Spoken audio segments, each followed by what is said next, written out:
चंपारण गांव में किसान जुगल पांडे और उनकी पत्नी लीलावती रहते थे। उन दोनों की दो संतानें थीं जो बेटियां थीं, 6 वर्षीय गंगा और 5 वर्षीय जमुना। कुल मिलाकर पांडे परिवार बहुत खुशहाल परिवार था। लीलावती तीसरी बार गर्भवती हुई और 9 महीने के बाद प्रसव के दौरान लीलावती की मृत्यु हो गई। लीलावती की तीसरी भी एक प्यारी सी बिटिया पैदा हुई थी। लीलावती की मौत पर जुगल और गंगा जमुना को बहुत दुख था, लेकिन होनी को कौन टाल सकता था। बच्चियां जब भी अपनी माँ के बारे में पूछती तो उन्हें यही समझाया जाता कि तुम्हारी माँ भगवान के घर गई है। अब माँ के गुजर जाने की वजह से घर का सारा काम और नन्ही बिटिया की देखभाल का जिम्मा गंगा जमुना पर आन पड़ा। उन्होंने नन्ही गुड़िया का नाम सरस्वती रख दिया और दोनों छोटी छोटी बच्चियां अपना घर और छोटी सी सरस्वती को संभाला करती। पर काफी छोटी होने की वजह से दोनों बच्चियों से कुछ भी काम संभाला नहीं जा रहा था। ऐसे में एक दिन पड़ोस में रहने वाली बिमला मौसी उनके घर आई और जुगल से बोली, बेटा, इस तरह से कैसे पालोगे अपनी तीनों नन्ही बच्चियों को? तुम अभी जवान हो। मेरी बात मानो तो तुम दूसरी शादी कर लो, हाँ, जिससे बच्चियों को माँ का प्यार दुलार और तुमको पत्नी का सुख नसीब हो जाएगा। मौसी, बात तो सही कही आपने, लेकिन मेरी बच्चियों को अपनी औलाद समझकर कौन पालेगी? अरे बेटे, उसकी फिक्र तुम मत करो। ऐसी एक लड़की है मेरी छोटी बहन की बिटिया सुकन्या, जो काफी सुंदर और गुणी है, लेकिन बहुत गरीबी के कारण उसके माता पिता के पास दहेज नहीं है देने के लिए। अरे मौसी, मेरी बिन माँ की बच्चियों को उनकी माँ मिल जाएगी। भला इससे बड़ा और कैसा दहेज चाहिए मुझे?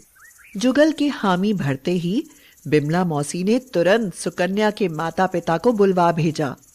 उन्होंने आकर घर परिवार, खेत खलिहान और जुगल को देखा और रिश्ता पक्का कर दिया और सप्ताह भर में बहुत सादगी के साथ जुगल और सुकन्या की शादी हो गई। बच्चों को बताया गया कि अब यही तुम्हारी नई माँ है। सुकन्या ने जुगल के घर और बच्चों को बहुत अच्छी तरह से संभाल लिया था।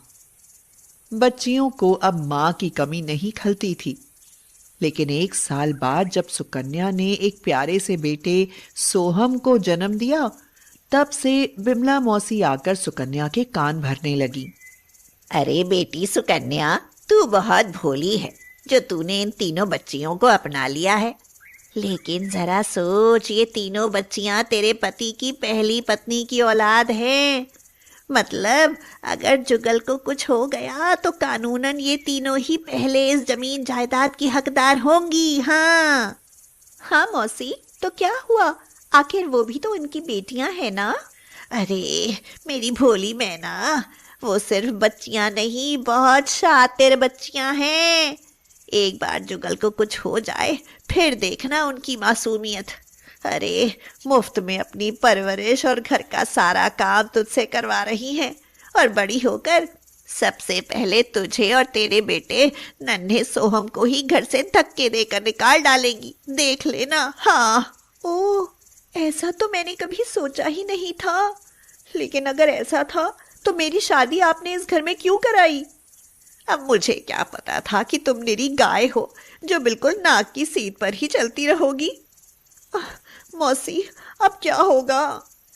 होगा कुछ नहीं, बस तुम इन तीनों पर ऐसे ऐसे जुल्म करो कि ये तीनों तंग आकर घर से भाग जाएं और कभी लौटकर वापस ना आए। हाँ।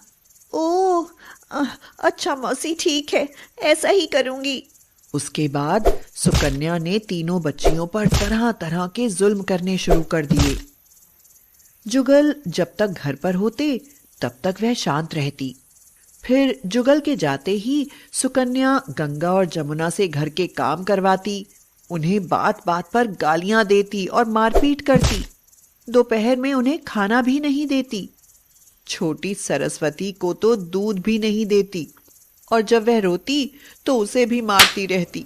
और बात बात पर घर से निकल जाने को कहती। बच्चियों को इतना डराया गया था कि वो अपने पिता से भी कुछ नहीं बता पाती थी। ऐसे में एक दिन बिमला मौसी के पास जाकर बच्चियों ने रोते रोते सब बताया तो धूर्त मौसी बोली, ओह प्यारी बच्चियां, ये तो बहुत ही बुरा हुआ तुम्हारे साथ। तुम तीनों ऐसा करो, तुम ना अपनी असली माँ के घर चली जाओ, वहां तुमको कोई कुछ नहीं कहेगा।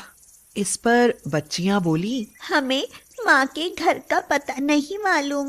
ओ प्यारी बच्चियों, तुम्हारी माँ भगवान के घर रहती है और भगवान का घर इस गांव से बहुत दूर सीधे चले जाने पर एक जंगल में है। तुम ऐसा करो, रात के समय चुपचाप घर से निकल जाओ, वरना वो सौतेली माँ तुम्हें जाने नहीं देगी। बच्चियों ने उस मौसी की बात मानी और आधी रात के समय तीनों घर का दरवाजा खोलकर चुपके से बाहर निकल आई और तीनों चलती चलती सुबह तक गांव से बहुत दूर एक जंगल में पहुंच गई और वहां जाकर पुकारने लगी, माँ माँ माँ माँ। उन्हें बहुत प्यास और भूख भी लगी थी। उनकी बुरी हालत देख और पुकार सुनकर वन देवी उनकी माँ के रूप में प्रकट हुई। बच्चियों को स्वादिष्ट भोजन खिलाया और उनसे सारी बात पूछी और उन्हें समझाया, देखो प्यारे बच्चों, इस तरह से अपने घर से बिन बताए नहीं भागना चाहिए। मैं तो तुम्हारे साथ वापस नहीं आ सकती, लेकिन मैं हमेशा तुम्हारे आसपास रहूंगी। पर तुम अपने पिताजी को छोड़ आए हो, यह बहुत गलत बात है। वो तुमसे बहुत प्यार करते हैं ना, इसलिए ऐसा दोबारा कभी मत करना। फिर वन देवी ने एक जादुई आईना गंगा के हाथ में देते हुए कहा, मेरी बच्चियों, ये जादुई आईना तुम्हारी हर समस्या का समाधान करेगा। बस तुम इसे अपने घर की दीवार पर टांग देना। बाकी जब भी तुम्हें अपनी इस माँ की याद आए तो इस आईने में देख लेना, तुम्हें मैं दिखाई दूंगी। अच्छा, अब तुम अपनी आंखें बंद करो। जब गंगा, जमुना, सरस्वती ने अपनी आंखें बंद करके खोली तो उन तीनों ने अपने आप को चंपारण गांव के अपने मकान के द्वार पर पाया, जहां उनके पापा बेहाल से बैठे उनकी प्रतीक्षा कर रहे थे। जैसे ही तीनों बच्चियों पर उनकी नजर पड़ी, वो दौड़कर उनके पास आए और तीनों को गले से लगाकर बोले, मेरी नन्ही राजकुमारियों, तुम बिन बताए कहाँ चली गई थी? पता है, मैं तुम तीनों को पूरे गांव में ढूंढ कर आया हूँ।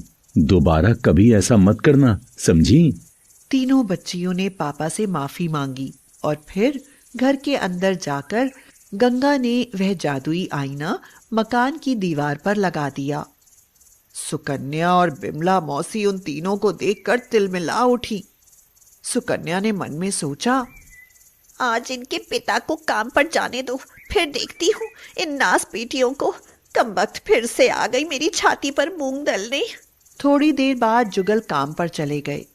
तब सुकन्या गुस्से से चीखी, तुम लोग जब घर से भाग चुकी थी तो वापस क्यों आ गई? रुको, अब भी तुम्हारी मरम्मत करती हूँ। कहकर जैसे ही सुकन्या ने लकड़ी का डंडा उठाया तो सामने दीवार पर टंगे आईने से 2 हाथ बाहर निकले और उन्होंने सोफा पर खेल रहे सुकन्या के बेटे सोहम को उठाया और आईने के अंदर ले गए। यह देख सुकन्या डंडा फेंक कर उस आईने की तरफ दौड़ी और बोली, ए, कौन हो तुम? मेरा बच्चा वापस दो। सोहम, हाय मेरा बच्चा।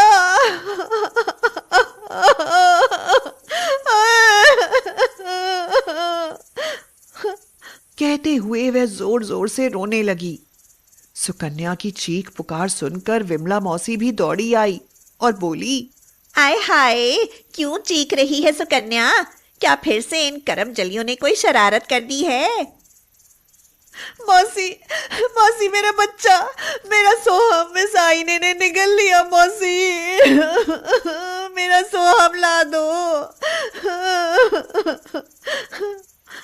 क्यों री आफत की पुड़ियों, अब ये आईना कहाँ से उठा लाई हो? मौसी का इतना कहना था कि जादुई आईने में से एक डंडा निकला और मौसी की जोरदार धुलाई शुरू हो गई। ओए, ओए माँ, आई मर गई। अरे बचाओ, कोई है? आए, आए, हाय। चीखती हुई विमला मौसी यहाँ वहां दौड़ने लगी और पीछे पीछे वह डंडा भी उनकी पिटाई करते हुए जा रहा था। आईने में से एक आवाज गूंजी, मौसी, तू दूसरों के मासूम बच्चों पर इतना जलती कुड़ती है और बुरा सोचती है ना, इसीलिए भगवान ने तुझे कभी औलाद का सुख नहीं दिया और ना ही कभी देगा। कहते हुए डंडे और बरसने लगे मौसी पर। मौसी तो डर कर माफी मांगती हुई बोली, मुझे माफ कर दो। हाय, मेरी तो मति भ्रष्ट हो गई थी। जो सुकन्या को अनाप शनाप भड़काया मैंने। ओए, अरे अम्मा छोड़ दो। अरे भगवान, मार डाला। हाय, ओए ओए, हाय हाय। यह देख सुकन्या रोती हुई बोली, मेरा बच्चा मुझे लौटा दो। मुझसे गलती हुई जो मैं बिमला मौसी की बातों में आ गई और इन बिन माँ की बच्चियों पर अत्याचार किए। भगवान के लिए मुझे माफ कर दो, मुझे माफ कर दो। कहकर सुकन्या तीनों बच्चियों से माफी मांगने लगी। बच्चियां बोली, माँ, माँ, हमारे नन्हे सोहम भैया को छोड़ दो माँ। यह देख सुकन्या की आंखें खुल गई। तभी आईने में से 2 हाथ बाहर निकले जिनमें नन्हा सोहम खेल रहा था। आवाज फिर से गूंजी, देख सुकन्या, तुम्हारा बच्चा पल भर को जुदा हुआ तो तुम्हें कितनी तकलीफ हो रही है ना। वैसे ही ये तीनों मेरी बच्चियां हैं, तो सोचो मुझे कितनी तकलीफ हो रही होगी इन पर तुम्हारे अत्याचार देखकर। यह सुन सुकन्या और बिमला मौसी ने कान पकड़कर वादा किया, आइंदा कभी भी किसी के साथ बुरा सलूक नहीं करूंगी और तीनों बच्चियां गंगा, जमुना, सरस्वती को अपने बच्चे सोहम के बराबर प्यार करूंगी। बस फिर क्या था, उस दिन के बाद गंगा, जमुना, सरस्वती की सारी तकलीफें खत्म हो गईं और उन्हें माँ बाप दोनों का भरपूर प्यार मिलता रहा।